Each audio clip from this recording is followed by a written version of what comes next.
I have to admit, lasagna is my wife's favourite. Could you call it a food? I think it's almost got a food category of itself, lasagna. But I don't make it that often because the whole layering thing takes a little bit of time. This is a good way to get around that. We're doing a cannelloni pretty much the same way, but you only have to put one layer. So cannelloni, which we're going to fill with the meat sauce, the bolognese. The bechamel goes on top and you put it in the oven. So you still get all those beautiful flavours of a lasagna, but you don't have to work anywhere near as hard. There are lots of ingredients on the bench, so you can see why I'm not that keen to make lasagna for Sally all the time. So this is a good way of saving yourself a few steps. Oil into our pan. Gonna fry off our onion and our garlic.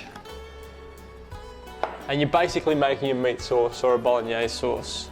That's one onion diced, a couple of cloves of garlic diced, and we'll cook them until they're nice and translucent. So take extra time with the base of the sauce. So the onions and the garlic, sweat them right down and bring all that flavour and sugar out. That's been in there for about 10 minutes and we've got a little bit of colour on our onions, which is good. And now we're going to put in our spices. So I've got a little bit of carne asada, which is mainly paprika, cayenne pepper, sugar, salt. So if you can't get it, spices like that, similar to that, would work really well. And again, bolognese is one of those things that you can just go to your pantry, flick through your pantry and think, oh, what's going to work? Some dried thyme, pop that in. And mix in some brown sugar.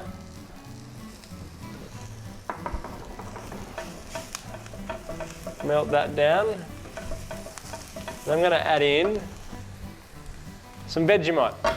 The Vegemite is obviously a very Australian ingredient for a bolognese, but it's a yeast extract, so it has that umami, savoury component that you're looking for, which helps add almost like a stock to your bolognese. So Vegemite goes in, some Worcestershire sauce, which does the same sort of thing, adds that umami flavour. Some thyme, I've got some thyme sprigs, pop them in. Some star anise, again, that savoury flavour that you want in a meat sauce. Mix all that through. Now we can pop our mince in, 500 grams of mince. Which I'm now just going to brown in the pan. And a nice big pinch of salt. And I'm going to use truffle salt. Again, I'm after that earthy, umami, savoury sort of flavour. So a nice big pinch of truffle salt. And I'm just going to let that fry off until our mince is nice and brown.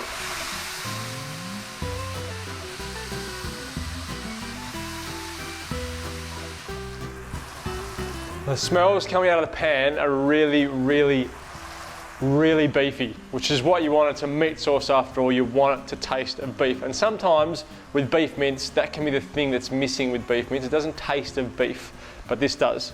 We're going to make it even beefier now by adding in 2 cups of beef stock.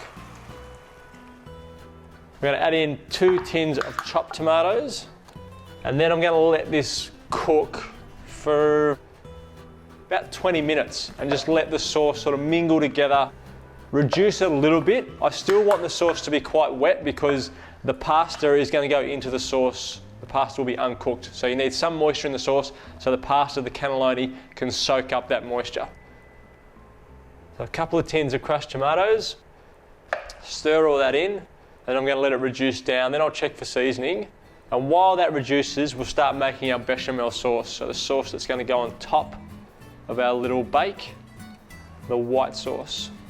Okay, that's done. I'll let that tick away and move on to the bechamel. So our bechamel, actually, what I will do, I forgot my rosemary. So just a sprig of rosemary, about that big, pop that in, let that cook away. Now, bechamel.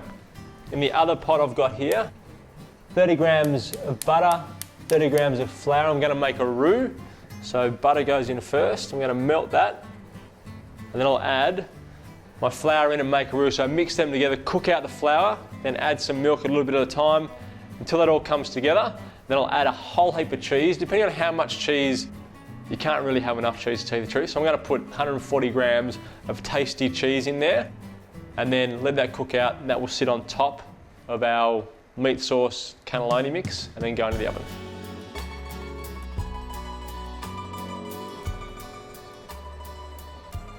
So you can see there's still quite a lot of moisture in our sauce. It's been cooking for 20 minutes.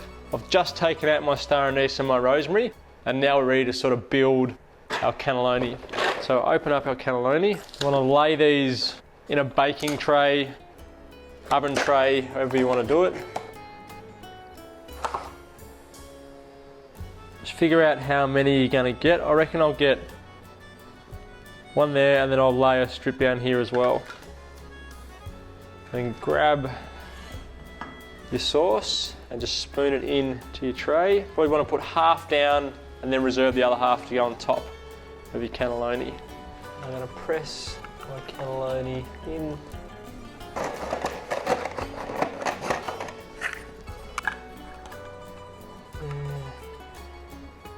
Now the rest of our sauce on top of that.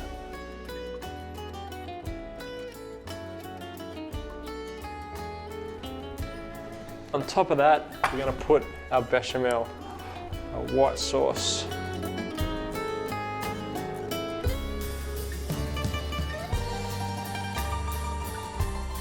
Now this has got a lot of cheese in it, so we don't need to add any cheese on the top. Once it goes into the oven, it will brown up while it's in there. Again, just spread that out. You've got a nice coverage. Then a little crack of pepper on top, and then into our oven for about 20 minutes. Until when you put a knife in, you can feel that each of the cannelloni is nicely cooked, and then it can come out.